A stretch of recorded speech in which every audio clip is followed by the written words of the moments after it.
Bonjour à tous et à toutes, bienvenue sur Bac FM dans le Grand Bric-à-Brac, cette nouvelle émission hebdomadaire que vous pourrez retrouver chaque lundi midi ici même.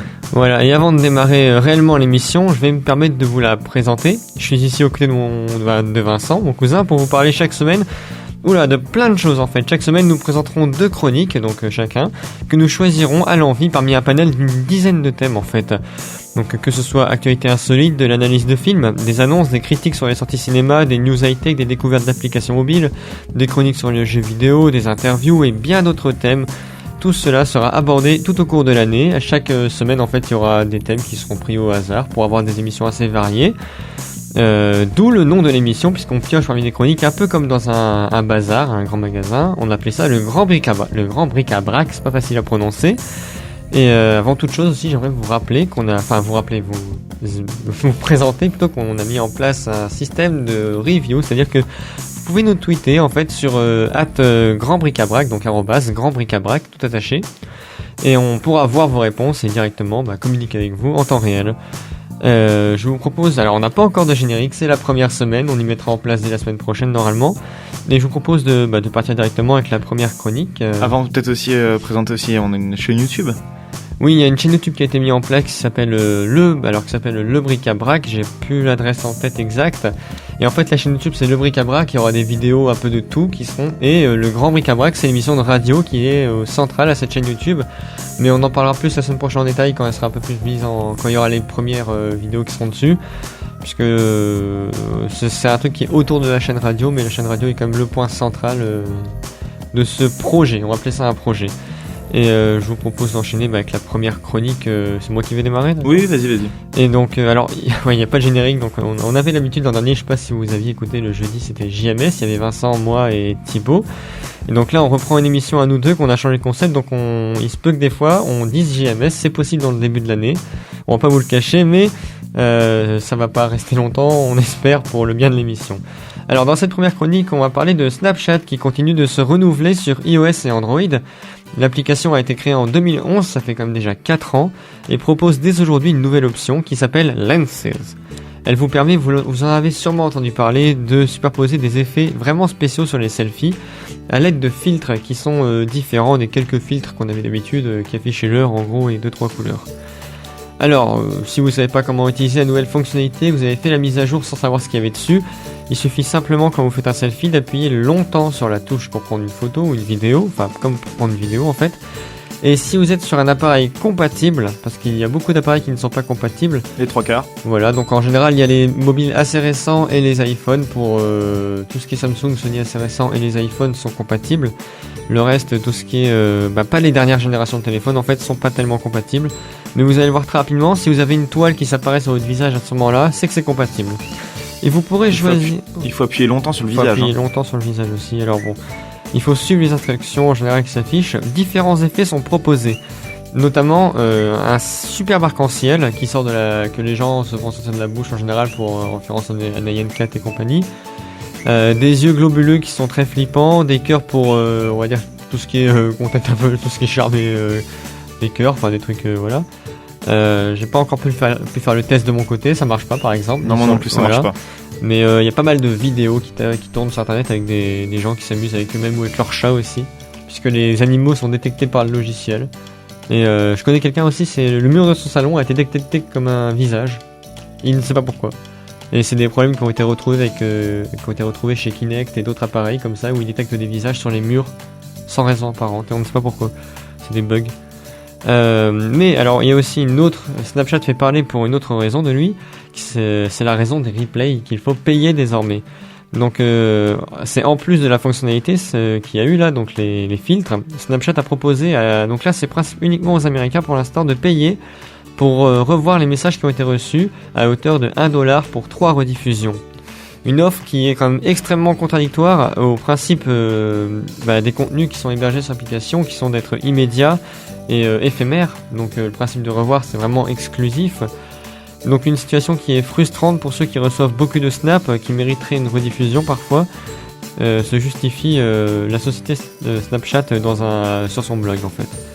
Snapchat proposait déjà avant de revoir gratuitement une fois par jour un seul message. Maintenant, il faudra donc payer pour avoir droit à autant de rediffusions que l'on veut. Enfin, on paye 1€ pour 3 rediffusions. C'est une nouvelle formule qui pour l'instant n'est qu'aux USA, mais qui devrait arriver en France sous vraiment très peu.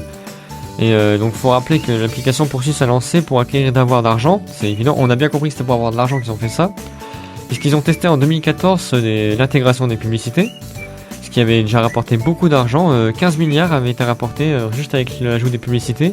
Là ils prévoient, alors actuellement Snapchat c'est 100 millions d'utilisateurs par jour, selon les dires du directeur, attention, et une introduction en bourse est même envisagée. Donc Snapchat prend de l'ampleur, il y avait eu des rumeurs il y a 3 ans comme quoi Snapchat voulait tourner vers en réseau social. Ça a été finalement c'était démenti. Un hoax, une fausse rumeur, voilà. Puisqu'en fait Facebook a proposé de racheter Snapchat, mais Snapchat a dit mais arrêtez, on n'a rien à faire avec les réseaux sociaux, on veut juste rester Snapchat quoi. Et donc après voilà, faut savoir ce qu'ils ont réussi ou pas.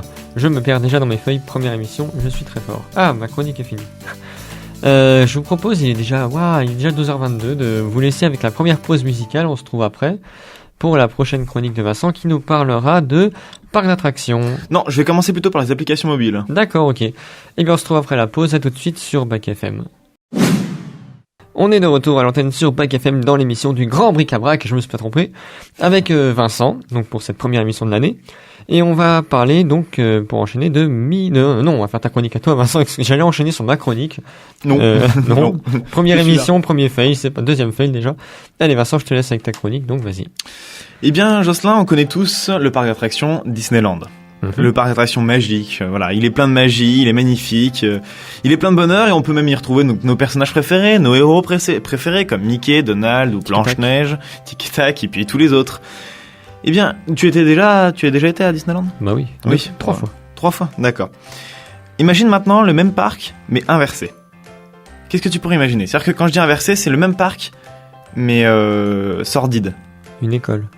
Une école. Sinon, le thème de l'horreur un peu. Mais... Le thème de l'horreur, d'accord, avec les mêmes personnages. Hein.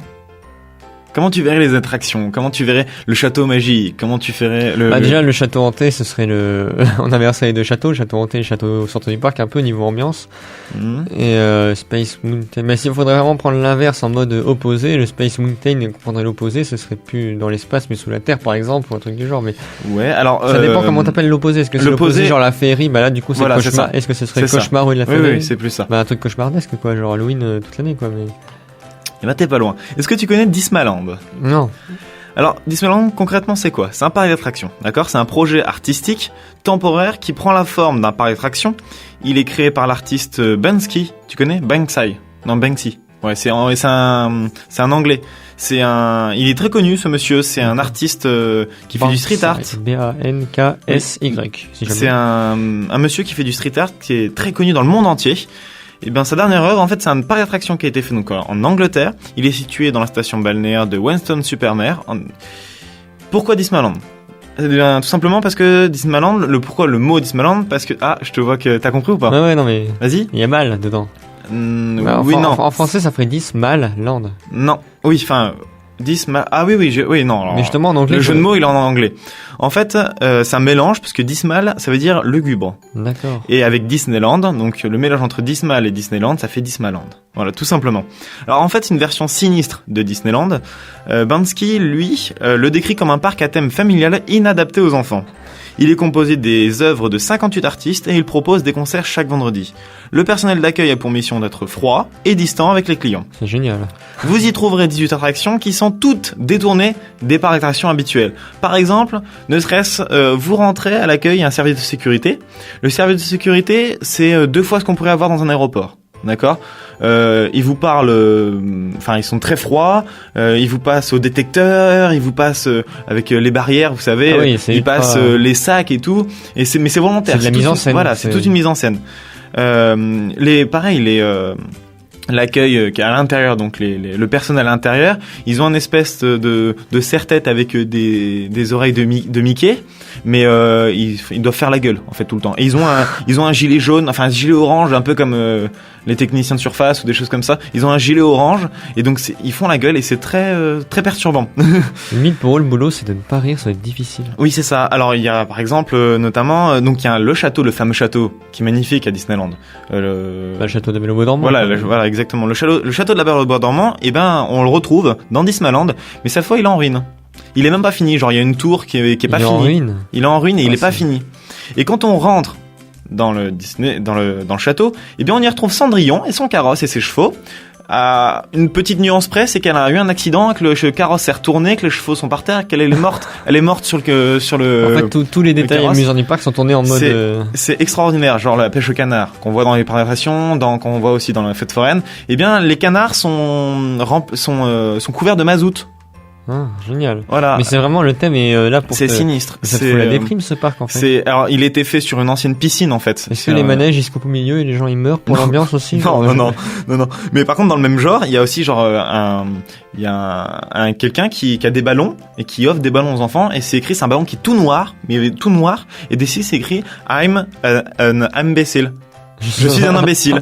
Et il donne des ballons à tout le monde. Je suis un imbécile. Voilà. Il y a beaucoup de choses comme ça. Il y a alors c'est sur le thème. Alors moi j'ai vu puisqu'il y a des vidéos. Vous tapez de toute façon sur YouTube Dismaland, Dismaland, Dismaland, tout simplement. Comme ça se prononce. Parce qu'il y a en tout il y a une cinquantaine où il y a 60 œuvres, parce qu'à la base c'est que des œuvres quand même. Il y a très peu d'attractions. Les attractions c'est des œuvres, c'est surtout des musées en fait. Alors il y a des musées sur les accidents de la route. Où il y a une énorme maquette qui fait. Faut pas y aller si vous êtes un petit peu genre tristouné, dépressif quoi. Ah oui, totalement. Oui. Il y a. D'ailleurs, faut pas y aller. C'est une maquette. C'est une maquette. Elle doit faire 20 mètres carrés. C'est énorme. Qui peut y aller là-dedans sans. Enfin, derrière, tu dois passer une journée pourrie et c'est le but quoi. Non, parce qu'en fait le parc il est très très intéressant. Mais tout est mis en scène en fait. Parce qu'à la base. Faut y aller habillé avec des grandes couleurs et un grand sourire pour. C'est ça. Mais c'est pas bête ça. C'est pas bête. Et très gentil avec le service de. Oui, non, mais bon, c'est pas bête. Alors, il faut quand même savoir que le parc il est pas ouvert tout le temps. Enfin, il est pas définitif. Il est temporaire, il est ouvert du 22 août, donc du 22 août 2015 et il va fermer donc les prochains jours, il a duré 36 jours et il fermera le 27 septembre. Ah d'accord. Donc on est le 22, un truc comme ça. Le 22, ouais, quelque chose comme ça. Un peu moins. Donc il va fermer, voilà, on est le 21, ouais. Donc il va fermer dans pas longtemps. Je pense qu'il y a pas de mots. Il y a vraiment beaucoup d'attractions. Genre, il y a une structure, c'est un camion, donc un poids lourd qui est à la verticale, d'accord. Et en fait, il part dans tous les sens. C'est un peu de l'abstrait. Enfin, c'est de l'abstrait figuratif un peu. C'est un camion qui il part un peu dans tous les sens. Il y a genre la fontaine. Comment elle s'appelle, la sirène. La petite sirène d'ailleurs. Et à Disneyland il y a la petite sirène en statue. Oui. Et là il y a la petite sirène, d'accord, en statue. La même chose, sauf qu'en fait elle est comment t'expliquer, elle est voilée, c'est-à-dire qu'en fait comme si l'image elle bougeait comme ça. Et ce qui fait que la petite sirène elle fait ça. Et elle fait des zigzags quoi. Elle fait des zigzags, ouais, mais du coup on dirait qu'en fait on la voit floue. En fait on la voit pas bien. C'est assez étrange. Je pense qu'il faut voir pour comprendre. Parce il y a un espèce de petit étang, comme beaucoup d'attractions, beaucoup de parcs d'attractions. Et dans l'étang, déjà l'eau elle est pas claire, qu'on soit d'accord. L'eau elle est à moitié marron. Et c'est un camion. Le parc elle est quand même vachement. Et c'est un camion. Non, je parle dans là. Ah oui, dans celui-là évidemment. Ouais. Et dedans il y a une espèce de camion de CRS qui est à moitié dans l'eau, qui sort de l'eau, qui monte CRS, qui est complètement, c'est un vieux camion, on dirait un blindé, c'est presque un parc apocalyptique le truc. C'est sur le thème apocalyptique de toute façon. Ah oui, tout à fait. C'est comme je te disais au début, c'est sur en fait c'était sur une ancienne piscine parce que Bansky il a passé son enfance là-bas. Donc du coup il a voulu faire, c'était un de ses projets, il a voulu faire ça là-bas et donc il a fait comme si l'équivalent à Nevers, la piscine de la Jonction qui était fermée et qui est aujourd'hui en ruine. C'est comme si c'est en gros la Jonction que tu multiplies par 5. T'en faisais un décor quoi. Voilà, et t'en faisais un décor. Mais sans rien bouger dedans. C'est-à-dire que tu vois un peu le thème, quoi. Oui. Voilà. Ok. Merci Vincent pour ta chronique sur Dismaland. Je vous rappelle que vous pouvez nous tweeter @grandbricabrac. Nous voyons vos tweets en direct et nous pouvons y répondre. D'ailleurs, si vous avez Twitter à proximité, sauf si vous conduisez, ne l'utilisez pas. Mais sinon, n'hésitez pas à nous tweeter n'importe quoi, on y verra. Vous pouvez tester, ça va marcher. Et on va refaire une petite pause musicale, je sais pas si ça tente, et on se retrouvera après pour parler de Windows 10. À tout de suite sur Back FM. Allez, vous êtes toujours bien dans le grand bric-à-brac sur Bac FM 106.1. Alors avant de continuer, et je vous rappelle que vous pouvez bien sûr nous rejoindre sur Twitter et si vous avez des commentaires, des questions, n'importe quoi, des avis, oui, tout à fait, sur les sujets, eh bien vous pouvez tout de suite. Donc c'est le grand bric-à-brac, c'est ça ? Ouais, @grand bric-à-brac. @grand bric-à-brac. On y répondra en direct, il n'y a aucun problème. Et je rappelle aussi qu'on a une chaîne YouTube. On en parlera, mais vous pouvez nous rejoindre aussi. C'est le grand bric-à-brac sur YouTube. Voilà. Eh bien, on continue. On enchaîne avec ta rubrique. On va parler de Windows 10 aujourd'hui. C'est Alors, parti. Microsoft était attendu au tournant durant tout l'été. Ils avaient fait une annonce. Je crois que j'en avais même parlé en fin d'année l'an dernier sur JMS. Avec Windows 10, ce nouveau système d'exploitation qui était au rendez-vous. Qui a fait en moins d'un mois 75 millions d'installations après son lancement. Donc le groupe Microsoft revient de très très loin après l'échec de Windows 8, qui a été vraiment avoué même par Microsoft lui-même comme un échec. En effet, rien à voir avec Windows 8 sur Windows 10, l'interface reprend le meilleur des deux mondes, Windows 7 et Windows 8. Il faut bien comprendre que l'époque où les écrans n'étaient pas tactiles et l'air d'espace qu'on est à l'époque en fait où les écrans maintenant ils sont tactiles, mais avant c'était pas le cas. Et avec Windows 8, ils voulaient faire un truc qui était vraiment destiné uniquement aux tablettes, mais ils l'ont fait aussi sur PC, ça a été une erreur. Et donc Windows 10 se prétend aujourd'hui universel. L'idée c'est d'avoir le même affichage, quel que soit l'appareil qu'on a entre les mains. Comme ça, ceux qui ont aimé les versions 7 de Windows et celles d'avant ne seront pas déçus, j'en suis un, je ne suis pas déçu, puisqu'ils retrouvent ici la page d'accueil avec l'incontournable menu démarrer qui nous a tellement manqué sur Windows 8, justement, on avait l'interface, je sais plus comment elle s'appelle, métro, avec tous les carrés. Il y a aussi une petite interface métro en fait qui est intégrée dans ce menu démarrer, il y a une synthèse entre les deux qui est bien faite et intuitive. Microsoft apporte également des nouveautés comme Cortana, on va dire l'équivalent de Siri chez Apple chez Microsoft. Il suffit de dire Hey Cortana dans ce micro, j'ai découvert ça hier, et il se met en marche, prêt à répondre à vos propositions. C'est l'équivalent du OK Google, on dit Hey Cortana, allume-moi Internet, enfin lance-moi Google, et normalement ça devrait fonctionner.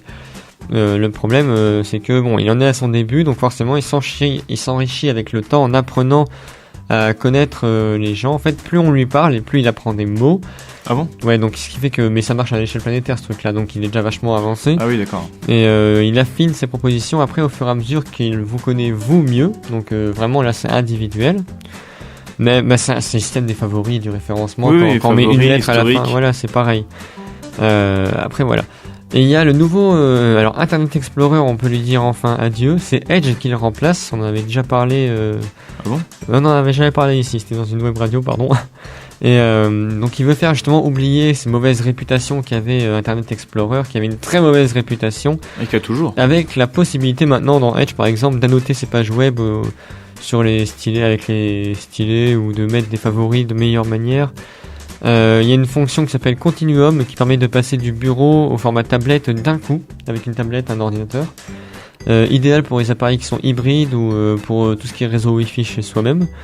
Et nouveauté Windows 10, la version mobile qui sortira bientôt, prochainement, se présente comme le futur roi du multitâche, avec la possibilité d'afficher 4 fonctions à l'écran. Une manière de répondre un peu à la demande des professionnels, et ceux qui possèdent une Xbox pourront bénéficier de l'interconnexion entre les deux appareils. On pourra jouer à des jeux sur PC par exemple, ou bien bénéficier du flux télé de la console. Alors c'est-à-dire qu'on pourra regarder la télé sur la console, ou jouer sur son PC directement des jeux mobiles. Enfin, il y aura une interconnexion. Ils n'ont pas trop détaillé ce truc-là, mais apparemment ce sera assez... voilà, on pourra passer de l'un à l'autre sans problème. J'ai un peu des doutes sur l'utilité d'une telle interface. N'hésitez pas à nous le dire sur Twitter si vous avez entendu parler, si ça vous intéresse. Si tu peux passer si tu peux jouer sur ton téléphone mais avec un écran de PC, non, la résolution c'est quand même plus agréable. La taille reste la même. Ils peuvent pas agrandir trop après. Ça dépend parce que vu que c'est pas d'utilité. Vu que alors. c'est sur tablette, ouais, ça. Il y a aucune utilité. Si c'est pour l'enregistrement vidéo, ça peut être bien, mais bon. Ah oui, exact. Oui, voilà. En effet.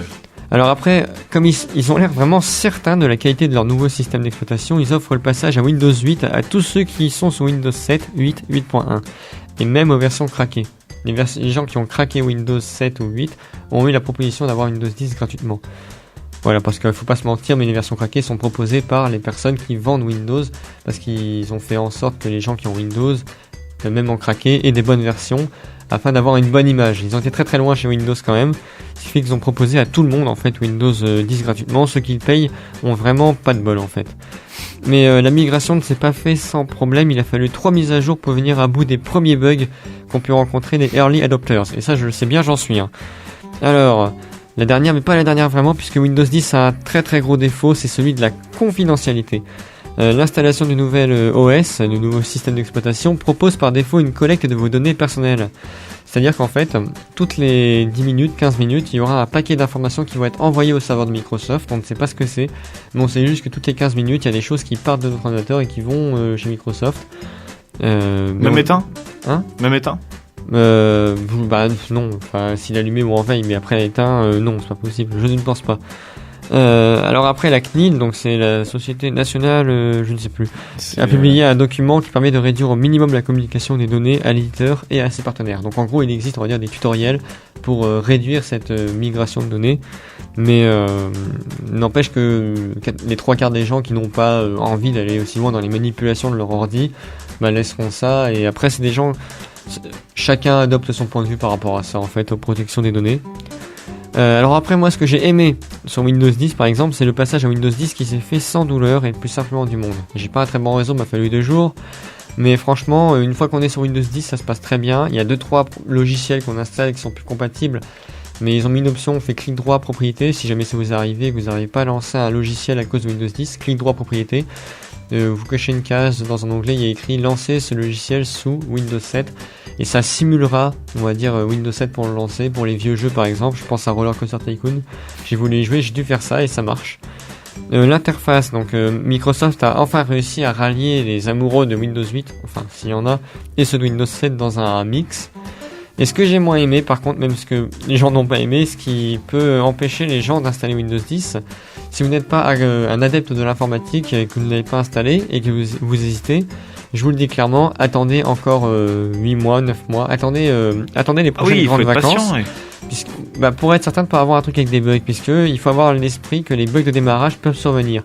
Votre ordi, moi par exemple, régulièrement, tous les 7 jours, mon ordi démarre en boucle. Donc il faut, alors c'est très compliqué, je pourrais pas vous l'expliquer ici, c'est un truc d'informaticien, mais en gros il crée un faux profil qui n'existe pas, et comme il n'existe pas, quand il démarre l'ordi, il n'existe pas, donc il redémarre, et ainsi de suite en boucle. Donc il faut aller lui dire d'aller supprimer ce profil qu'il a créé, qui n'existe pas, enfin il crée un profil, il crée un profil qui est vide. Donc quand il démarre l'ordi, il dit y a personne, donc il redémarre l'ordi pour dire attendez, on va redémarrer, il y a un problème, et il fait ça en boucle, alors que c'est lui qui a créé le profil.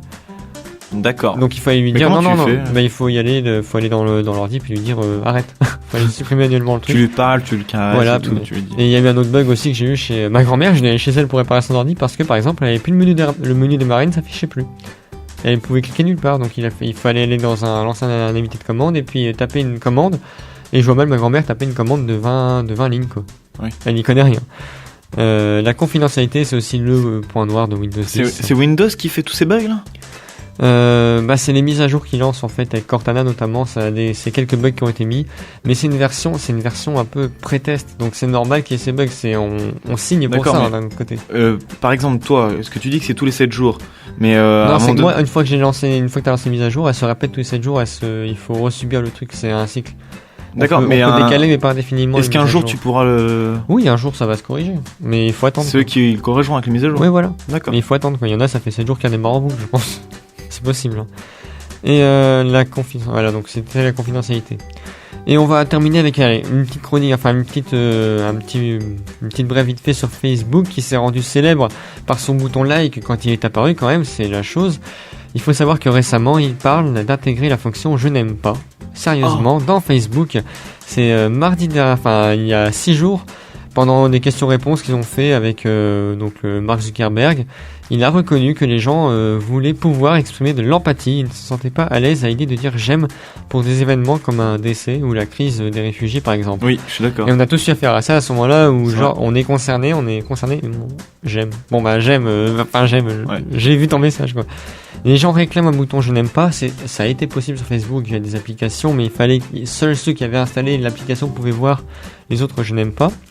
Alors le problème des je n'aime pas, je te coupe, mais enfin non, vas-y finis, je dirai après. Mais justement, c'est le problème, c'est pourquoi est-ce qu'ils hésitent vraiment à le mettre, c'est pour éviter le lynchage numérique. Voilà, c'est ça. Parce qu'il y a rien de plus facile. C'est facile d'acheter ce bouton, mais le problème, c'est que ça pourrait arriver alors certes, ça diversifierait l'expression des gens, Mais on pourrait tomber sur le risque qu'une personne fasse l'objet d'une campagne de je n'aime pas pour des motifs peu avouables. Donc tout ça pourrait entraîner tout ce qui est problème de religion, tout ça qui sur Facebook avait été vachement bien évité jusqu'à ici. Il n'y avait rien, c'était très neutre, et là d'un coup plus de neutralité, c'est plus positif en fait. Et il est trop facile de mettre je n'aime pas sur des pubs des marques. Les marques pourraient s'en offusquer et retirer leur contrat avec Facebook, supprimant les revenus de Facebook. Ça fait pas partie des préoccupations vraiment premières de Facebook d'intégrer un truc qui entraînerait autant de problèmes derrière en fait. Et ils feront un test en fait. Mais le but ce sera de voir comment un bouton je n'aime pas ou plutôt je suis désolé, ils ont pensé. Je suis désolé. Ouais, qui serait utilisé. Et recueillir les réactions des annonceurs et tout. Oui, mais je suis en train de penser, mais genre une pub où il y a écrit je suis désolé en dessous quoi. Avec 2 millions de je suis désolé à une pub pour le café ou un truc du genre. Ça me ferait quand même bien rigoler, mais je sais pas toi, mais ça serait encore pire que je n'aime pas quoi. Du coup ça me fait rire. Oui, ce serait limite méprisant en fait. Ce serait trop méprisant. Ce serait rigolo, genre un annonce d'un truc genre j'ai eu mon permis, je suis désolé quoi. Voilà, donc n'hésitez pas à nous transmettre vos avis sur Twitter @grandbricabrac pour qu'est-ce que vous pensez de l'application je n'aime pas sur Facebook ou de Est-ce que vous aimez ou pas hein, voilà, est-ce que vous avez installé Windows 10 n'importe quoi. Et je vous propose pendant qu'on lit vos réponses d'aller voir une petite pause musicale et après on se trouve pour parler de quelques reviews de jeux mobiles et d'une petite review toute nouvelle, en même temps c'est la première émission des meilleurs tweets que j'ai trouvés de la semaine. Allez, on se retrouve après la pause sur Bac FM, à tout de suite. Le Grand Bric-à-Brac sur Bac FM, on est de retour pour la dernière partie de l'émission. N'hésitez pas à nous tweeter évidemment, @grandbricabrac, nous voyons vos réponses en direct, vous pouvez tester, envoyez-nous un mot, on vous le lira à l'antenne, on vous promet. Il reste quelques minutes pour le faire encore. Alors, on va enchaîner avec la dernière partie de l'émission avec Vincent qui va nous parler de jeux mobiles. Oui, même plus généralement d'applications mobiles, Jocelyn. Je vais commencer, je vais vous présenter déjà 4 petits jeux. Alors, il y en a un qu'on avait déjà parlé l'année dernière dans l'émission GMS, alors je vais passer vite. On va commencer par Agario. C'est un jeu que beaucoup connaissent, les fans de jeux mobiles le connaissent. C'est un jeu qui est très simple. En gros, vous êtes un gros rond, vous mettez un nom, vous mettez un pseudo, comme tous les jeux. Et vous êtes un gros rond et le but, c'est tout simplement de grossir. C'est en ligne. Vous êtes sur une espèce de map toute blanche. Oui, j'ai fait une faute. C'est agar.io en fait. Oui, c'est agar.io. Mais moi, si vous mettez dans le Play Store, alors je sais pas d'ailleurs s'il est dans l'Apple Store. Je sais que dans le Play Store il est. Vous mettez Agario, même Agario comme ça se prononce, vous le trouverez. Donc c'est un espèce de, comment expliquer, c'est un grand truc blanc pour la map, c'est un grand truc blanc et des petits points partout. Et le but, vous êtes un gros point. Vous êtes un rond, une cellule, et plus vous mangez de petits points, plus vous grossissez. Et les plus gros ronds mangent les plus petits. Donc voilà, forcément, si vous avez un joueur qui est très gros, il vous mangera. Et à la base, c'était un jeu sur ordinateur. Donc agar.io, c'est le site. Ils en ont fait une application mobile. Allez tester simplement si vous connaissez pas. C'est tellement compliqué, tellement populaire que je pense que la majorité des gens le connaissent. Oui, c'est un petit peu sur le fait du gros poisson mange le plus petit, quoi. C'est tout simplement. On enchaîne avec Real Racing, donc Real Racing 3 qu'on connaît tous. C'est donc un jeu vidéo, c'est un jeu de voiture, comme ça se prend. Donc comme le dit le titre, c'est un jeu de voiture très réaliste qui fait du moins le plus réaliste possible. C'est le plus beau jeu qui existe de voiture de simulation de course automobile sur smartphone. Ah, puis de loin. Il faut un bon téléphone pour faire tourner fluide. Il y a beaucoup de place parce qu'il faut quand même pratiquement 3 gigas quand même pour c'est produit pour par EA. Donc c'est un système économique on paye pour accélérer le temps en gros, mais sinon tout s'obtient gratuitement avec du temps. La durée de vie est énorme. Il a 4 étoiles 5 sur la Store. Il a 4,6 je crois sur le Play Store. Il est dans les top, c'est le meilleur jeu de voiture qu'on peut trouver sur mobile. Et il est gratuit. Moi je voulais vous parler de la mise à jour puisque Real Racing a fait une dernière mise à jour, ils en font régulièrement.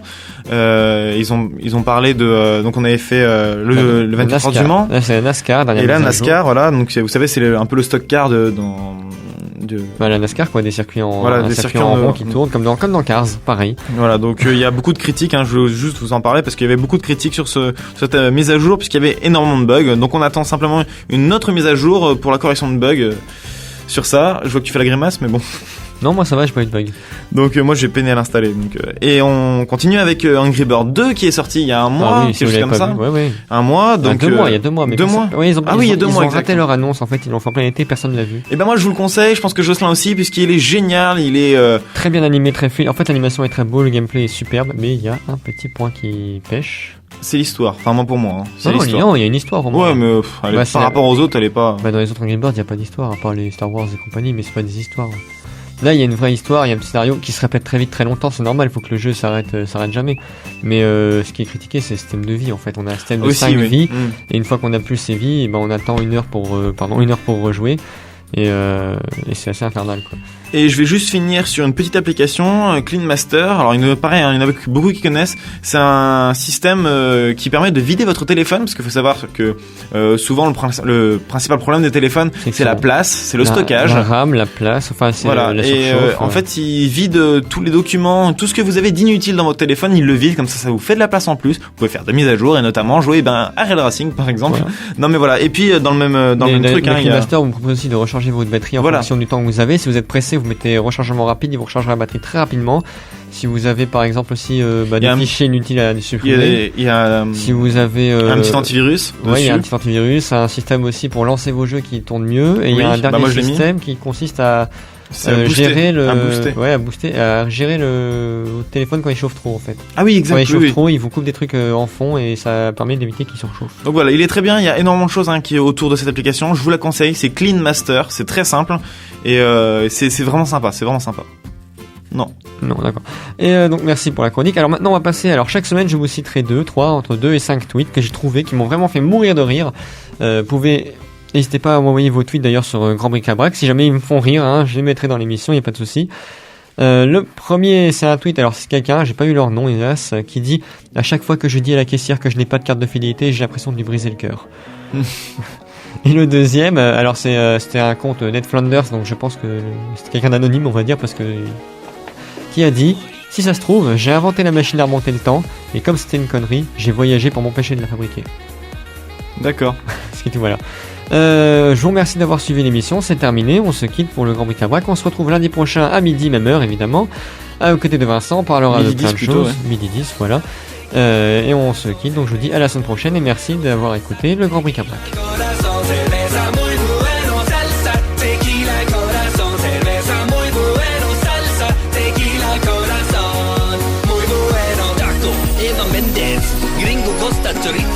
Santa María, Tex-Mex, Shakira, Nacho, Salsa, Sombrero, Gato Negro, Mojito, Old del Paso, Madrid, Chihuahua, Adelén, por favor, bailando, Guacamole, a la